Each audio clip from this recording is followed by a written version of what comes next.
better word, is good. Greed, in all of its forms, has marked the upward surge of mankind. If Tainted Keeper was a real person, I think he would be saying it constantly.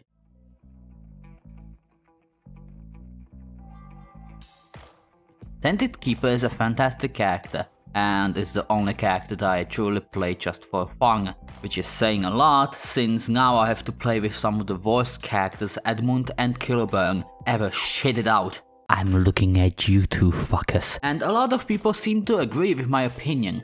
The amount of tier lists in this community is pretty massive enough, and they usually place Tainted Keeper as good. Not this one though, that one is objectively wrong. Never mind. But there has to be a reason for this. It can't be because the character has only 2 hearts and can be killed quickly, but is still somehow piss easy. So, what are we doing today is taking a look at why Tainted Keeper is so much fun, what might be actually wrong with him, and why greed, for the lack of a better word, is good. Let's see if Tainted Keeper has the odds of winning.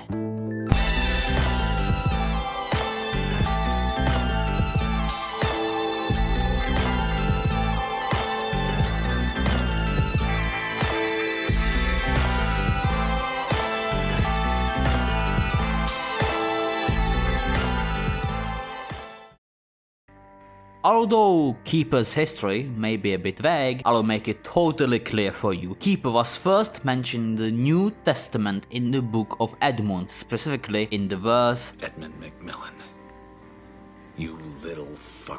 Now, Keeper is not a biblical character, far from it, but there is still a lot of history tied to him. That's a video about Keeper by Kelvin, the 50k Isaac YouTuber known for his 160 Let's Plays of Solitaire, the discussion of beating naked children to death with his fists and then ranking those same naked children. Wait, can I even say this? Kelvin, please don't sue me! He made an amazing video covering how the community found out about Keeper and tried the hardest to unlock him. But in order to summarize it, since I do not fucking recommend you click off this video, I fucking dare you! The whole event involved an achievement, the number 109, phone numbers, a statue, a Twitter account, an update to finally add Keeper. It was an incredible second attempt at an AIG that actually paid off in a really nice event after the first attempt was ruined by data miners. Then the Keeper starts with an internally coded mutant spider, the forest shard effect, and that is important later, and 2 coin heights. Coin heights are special heights only available to Keeper and Tainted Keeper. They are easily available with coins, but you take a full coin height of damage. And here's a first disadvantage of Tainted Keeper. Whore of Babylon can't be activated with Keeper, although that is probably for the better considering the sexual undertones. At the time of release, normal Keeper was also at 2 coin heights. He received a ton of criticism with his mechanics to running devil deals. He had to pay with hard containers, blocking him off completely from 2 hard devil deals and making devil deals extremely dangerous. And some of his unlocks were very questionable. Specifically, the Hush unlock. Wait for it, you got 1 coin at the start. Not 1 more coin heart container, 1 coin. And Repentance improved him, of course. Normal Keeper can now have 3 heart containers when Hush was defeated, and now you can take devil deals with coins. So those aforementioned 2 hard devil deals now cost 30 coins, and Repentance also introduced Tainted Keeper, the better brother. Now, having only 2 hits until you die can be problematic with Tainted Keeper, since, well, bullshit rooms are bullshit rooms. However, the heights being easily refillable with coins makes him easier than the last, and at the point where you can't win with normal last, you have a skill issue. Learn how to get good. Although at the point where you're unlocking Tainted characters, you probably have enough experience with the game. And that's basically all the complaints I have about him.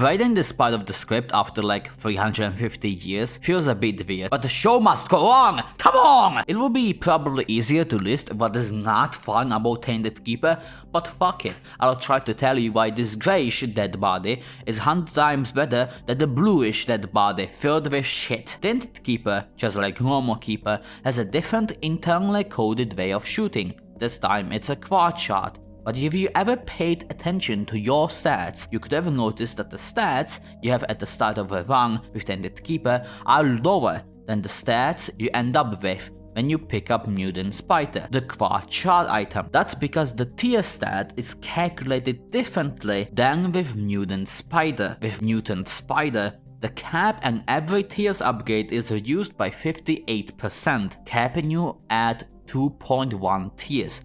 And while yes, when Tainted Keeper gets a tiers up, it's less effective, but when you get more of them, this is where the fun begins. Tainted Keeper doesn't have a reduced cap on his tiers, thus he can reach the usual 5.0, and even without any damage ups, this just shreds enemies. Now, reaching the cap of 5.0 can be a bit hard with normal Keeper, since tiers up items are contained only to treasure rooms and boss drops. At that point, you're most likely to see either absolute shit, god tier item, or fucking HP ups. But when you play as Tainted Keeper, sharps also include items from the treasure and boss pools, thus making it more likely to find upgrades to your tier stat. But that is shooting, although it is hella fun. I don't actually know if that's intended. What was intended was this.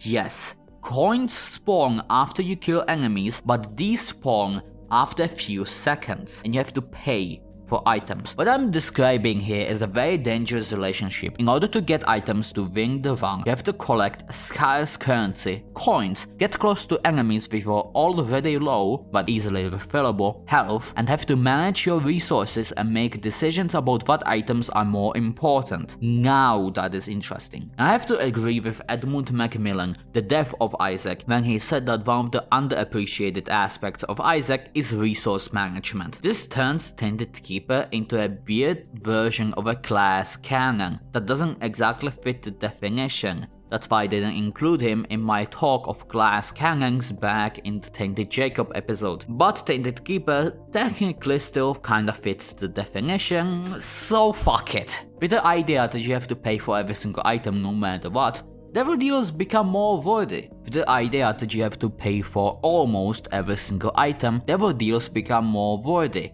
due to the fact that if you pay for an angel deal, the others disappear, while devil deals don't, allowing you to get more important items. Well, although angel deals are sometimes better considering some items.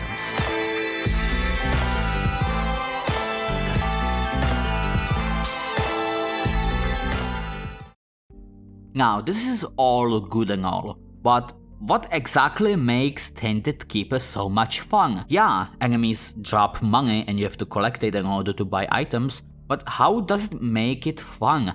Wouldn't putting yourself into danger be bad game design? Not exactly. First, we need to name this dangerous relationship in order to examine what makes it exactly work. Psychiatrist and philosopher Neil Burton writes for Psychology Today that greed is programmed into our genes because, in the course of evolution, it has tended to promote survival and reproduction, and that although a blind and blunt force, it leads to superior economic and social outcomes. However, Neil Burton also warns that greed is also associated with negative psychological states such as stress, exhaustion, anxiety, depression, and despair, and with maladaptive behaviors such as gambling, scavenging, hoarding, trickery, and theft. Let's step back and examine if that applies to the binding of items. No, of course it fucking doesn't. We are talking about a fucking video game here, and although Tainted Glass does give me depression, it kinda isn't related to this video.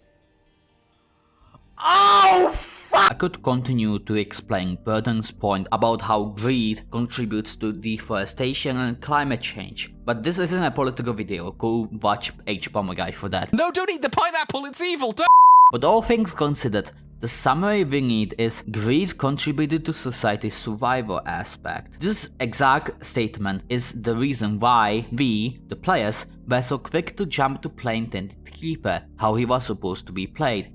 And because playing Tainted Keeper doesn't have any real life effects, apart from being questioned from your parents, what the fuck are you playing, and then leaving you alone since they are atheists, we feel good about it. Actually, you could kinda compare Tainted Keeper's mechanic to pay-to-win transactions. A study on microtransactions and lotteries in video games by Marcus Madsen and Simon Bachman from the University of Boras list items that give an advantage in their types of microtransactions. James Close and Joanne Lloyd from the Universities of Plymouth and Wolverhampton in their study Lifting the Lid on Loot Boxes conclude that one of the many motivations of buying loot boxes are progression, pin to win, and others. If you could stretch it, yeah, the comparison is plausible. Wait, maybe that's Nicholas's end goal. Maybe they want to include pay-to-win microtransactions in Isaac so that they can make even more money. They won't get Isaac too, so what is the other choice, right? They already ruined Isaac for EU console players anyway. You know what?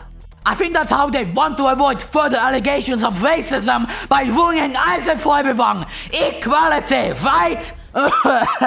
Ignore the previous paragraph, it was meant to be a joke. So the reason as to why Tainted Keeper works is because of our short-term internal greed that destroys our environment, cleverly used to make the character enjoyable while avoiding the political baggage. Cool.